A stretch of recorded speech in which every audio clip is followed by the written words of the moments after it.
नमस्कार, स्वागत है आपका आज की खबर में। आपके साथ मैं हूं चित्रा सिंह और आप देख रहे हैं हमारा खास बुलेटिन देवभूमि। देहरादून से देखिए एक अहम पहल सामने आई है, जहां नारी सशक्तिकरण को बढ़ावा देने के लिए महिलाओं से आगे आने की अपील की जा रही है। नारी शक्ति वंदन अधिनियम के समर्थन में प्रदेश भर की महिलाओं से 9667173333 पर मिस्ड कॉल देकर अपनी सहभागिता दर्ज कराने का आह्वान किया गया। इस अभियान का उद्देश्य महिलाओं के सम्मान, अधिकार और निर्णय प्रक्रिया में उनकी भागीदारी को मजबूत करना है। सरकार का मानना है कि अगर ज्यादा से ज्यादा महिलाएं इस पहल से जुड़ती हैं तो ये एक जन आंदोलन का रूप ले सकता है। कैबिनेट मंत्री रेखा आर्य ने भी प्रदेश की मातृ शक्ति से इस अभियान में बढ़ चढ़कर हिस्सा लेने और मिस्ड कॉल के जरिए अपना समर्थन दर्ज कराने की अपील की है।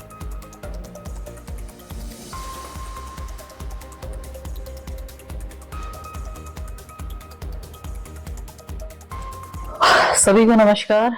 आज आप सब लोगों को ये बताते हुए बेहद खुशी हो रही है कि 16 से लेके 18 तारीख तक नारी शक्ति अधिनियम, जो कि महिलाओं को समाज में उनके सम्मान, महिलाओं के राजनीतिक सशक्तिकरण, महिलाओं के सामाजिक सशक्तिकरण के दृष्टिगत महिलाओं को एक कानूनी रूप से जो है उनको एक अधिकार देने वाला अधिनियम पे एक विशेष सत्र जो है वो आहूत किया जा रहा है 16 से लेके 18 तक। निश्चित रूप से यह महिला आरक्षण अधिनियम हम आधी आबादी यानी कि उत्तराखंड की आधी आबादी, देश की आधी आबादी के रूप में हमारी महिलाएं अपना एक कानूनी अधिकार, जो वैसे तो प्राकृतिक रूप से मिलना चाहिए, लेकिन हम धन्यवाद करते हैं माननीय प्रधानमंत्री जी का, जिन्होंने महिलाओं के प्रति अपनी प्रतिबद्धता और महिलाओं के प्रति अपनी संवेदनशीलता को सदैव उन्होंने बहुत अग्रणी रखा। और आज उन्हीं के नेतृत्व में 16 से 18 में विशेष सत्र में महिला आरक्षण अधिनियम पर निश्चित रूप से कई बिंदुओं पर जो है उसे लागू किए जाने पर परिचर्चा होनी है। मैं समझती हूँ कि इस अधिनियम के समर्थन में हम सब लोगों ने, आधी आबादी ने, उत्तराखंड की इस देवभूमि की मातृशक्ति और हमारे देश की आधी आबादी ने अपना समर्थन जरूर दिखाना चाहिए, जरूर जताना चाहिए। खबर चमोली से है, जहां भवन निर्माण का करीब 40% काम पूरा हो चुका है। विधानसभा सचिवालय ने इस संबंध में चमोली के डीएम को पत्र भेजा। सीएम की घोषणा और विधानसभा अध्यक्ष के निर्देश के बाद काम में तेजी आ गई है, तो अब उम्मीद जताई जा रही है कि इस परियोजना का काम तय समय से पूरा कर लिया जाएगा।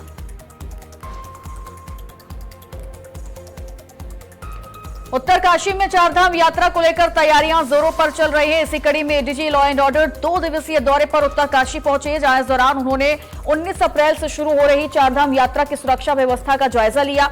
उन्होंने यात्रा ड्यूटी पर लगे पुलिसकर्मियों को सुरक्षा व्यवस्था, ट्रैफिक प्रबंधन, संयमित व्यवहार से लेकर अतिरिक्त सतर्कता और श्रद्धालुओं को कम वक्त में बेहतर सुविधाएं उपलब्ध कराने पर जोर दिया। साथ ही सोशल मीडिया पर निगरानी रखने के साथ साथ अफवाह फैलाने वालों पर सख्त कार्रवाई के भी निर्देश दिए हैं।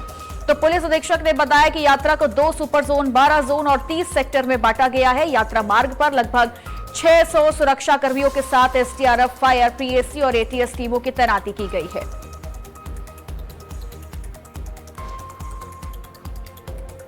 उत्तराखंड में बढ़ती गर्मी को देखते हुए सरकार ने अहम निर्णय लिया। अब हर स्कूल में वाटर बेल बजाई जाएगी। इसके बाद छात्र नियमित समय में पानी या अन्य एनर्जी ड्रिंक पिएंगे। यह फैसला बढ़ती गर्मी के मौसम को देखते हुए मुख्य सचिव की समीक्षा बैठक में लिया गया। इसके लिए उनकी ओर से निर्देशित भी पारित हो गया है और बताया जा रहा है कि हर एक छात्र छात्राओं को भीषण गर्मी से होने वाले डिहाइड्रेशन से बचाने के लिए यह बड़ा फैसला लिया गया है।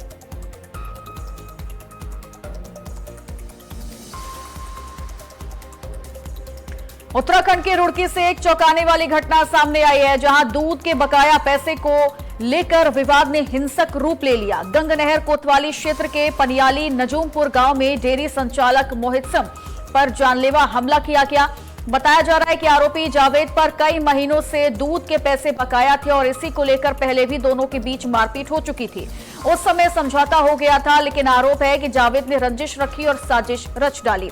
आज फॉर्म पर एक अज्ञात हमलावर ने मोहत्सम पर गोली चला दी, जिससे वह बाल बाल बच गया। तो वहीं सीसीटीवी फुटेज में हमलावर को जावेद के साथ आते हुए देखा गया। जानकारी मिलते ही पुलिस मौके पर पहुंची और मामले की जांच शुरू कर दी गई है।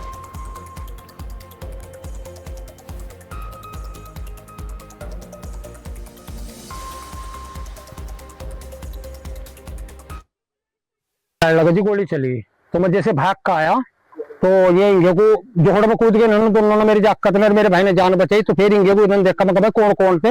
एक भोले का लड़का था, एक भोले का भाई था और एक लड़का और था। 3 जने थे, स्कूटर पे आए, एक मोटरसाइकिल पे आए। तो वे जैसे भाग गए तो क्या ना, फिर अपना मैं उधर देखा अपनी डेरी की तरफ, मगर भाई इनको बस की तरफ से नहीं कुछ कराई ना हरकत। तो जी जब मैं भाग गया क्या ना अपना, फिर इन तो 4 महीने पहले मुझे इतना मारा उन्होंने, इतना मारा यहाँ पूरी पनियाली गवाह इस बात की। अगर एक आदमी भी कहते हाँ वाकई में गलती थी इसकी लड़के की, मेरा कोई किसी की कोई मतलब नहीं। मेरे तो दूध ले जाता और दूध का मैटर था लेने देने का, उस बात को मुझे खेत से गए। मैं यहाँ पे बैठा था तो मैं देखा उधर से एक लड़का आ रहा, तो यहाँ खड़े होकर मैंने देखा, मैं भाई पता नहीं कौन आ रहा। मैं कभी अंदर वहाँ डेरी उधर डेरी में जाता हूँ तो वो सीधा उरे को आ रहा था, तो पेड़ के पास में खड़ा रहेगा, उसने गोली चलाई मेरे पे। तो गोली जैसी चली तो गोली बराबर में गोली गिरी, तो मैं इधर को एकदम कूद के जोड़ में गिर गए। हम दोनों तो चाय भतीजा खड़े थे यहाँ। तो इधर को निकल कर उधर को निकले हम वहाँ को, तो उधर को निकल कर जो देखा तो वहां से वो भोला था और भोले का लड़का था, भोले का भाई और भोले का लड़का। तो उनके पीछे बैठ कर वो साथ भाग गया। नैनीताल में 8 ब्लॉक प्रमुखों की बैठक की गई, जिसमें विकास कार्यों में पारदर्शिता, समन्वय, पंचायतों को और अधिक मजबूत बनाने को लेकर विस्तार से चर्चा भी की गई। इस बैठक के दौरान क्षेत्र पंचायत समिति की बैठकों में डीएम के साथ अन्य जिलों के विभागीय अधिकारियों ने भी गंभीरता से अपनी राय रखी। इस दौरान सभी ब्लॉक प्रमुखों ने विकास परियोजनाओं की गुणवत्ता में सुधार पर जोर दिया। साथ ही ये भी कहा कि विकास कार्यों में किसी भी प्रकार के हस्तक्षेप के जरा भी बर्दाश्त नहीं किया जाएगा और ऐसे करने वालों के खिलाफ भी एकजुटता के साथ संघर्ष किया जाएगा।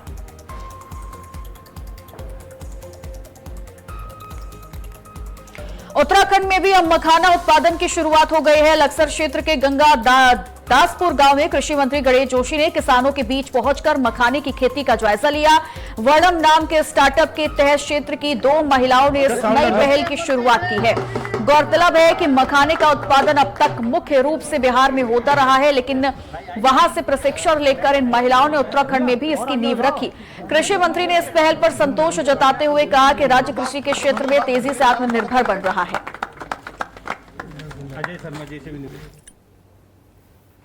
आज कई चीजों का दरियात हमारा प्रदेश पूरे देश को कर रहा है। आज हनी के क्षेत्र में हमारा छोटा सा राज्य 8वें स्थान पर है। मशरूम के उत्पादन में हम 4थे स्थान पर हैं। और आज जिस तालाब को, जिस जमीन को लोग समझ रहे थे कि इसका कोई उपयोग नहीं हो सकता, इन बेटियों ने बिहार जाकर, क्योंकि मखाना विशेषकर बिहार में होता है, उसके लिए अभी मखाना बोर्ड भी वहां पर बना है। लेकिन आज इस नवाचार के माध्यम से इसकी शुरुआत उत्तराखंड से हो गई है। और हमने भी 1 करोड़ से अधिक का प्रस्ताव भारत सरकार को भेजा है। तो मखाना उत्पादन के लिए जो मखाना कृषि है, हम इसमें 1 हेक्टेयर में 1.7 लाख की प्रति हेक्टेयर जो कीमत आती है, उसमें 40% सब्सिडी हमारा विभाग देगा। ऑपरेशन प्रहार के तहत दून पुलिस को एक और अहम सफलता मिली है। पुलिस ने अवैध रूप से भारत में रह रही एक बांग्लादेशी महिला को गिरफ्तार किया, जो फर्जी भारतीय दस्तावेजों के सहारे अपनी पहचान छिपाकर रह रही थी।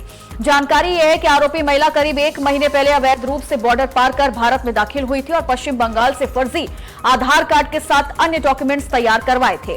स्थानीय विसूचना इकाई से मिली गोपनीय जानकारी के आधार पर पुलिस ने नटराज चौक क्षेत्र में कार्रवाई करते हुए महिला को हिरासत में लिया है और पूछताछ में कई चौंकाने वाले खुलासे हुए हैं। पुलिस ने आरोपी के खिलाफ गंभीर धाराओं में मुकदमा दर्ज कर लिया और फर्जी दस्तावेज तैयार कराने में शामिल कई लोगों की तलाश की जा रही है। देहरादून में रैश ड्राइविंग के खिलाफ पुलिस ने सख्त कार्रवाई की है। सासपुर कोतवाली क्षेत्र के देहरादून पोटा 4 लेन हाईवे पर एक शादी समारोह से जुड़े कुछ वाहन खतरनाक तरीके से सड़क पर दौड़ते नजर आए, जिसमें आम लोगों को काफी परेशानी का सामना करना पड़ा। इस पूरी घटना के फोटो और वीडियो सोशल मीडिया पर वायरल हुए। मामले का तुरंत संज्ञान लेते हुए वरिष्ठ पुलिस अधीक्षक के निर्देश पर साहसपुर पुलिस ने कार्रवाई करते हुए सभी वाहनों को चालकों के साथ चौकी सभावाला लाया गया, जहां पुलिस ने मोटर वाहन अधिनियम के तहत कार्रवाई करते हुए 3 कार को, स्कॉर्पियो, स्विफ्ट और वर्ना को सीज कर दिया और चालकों के चालान भी किए।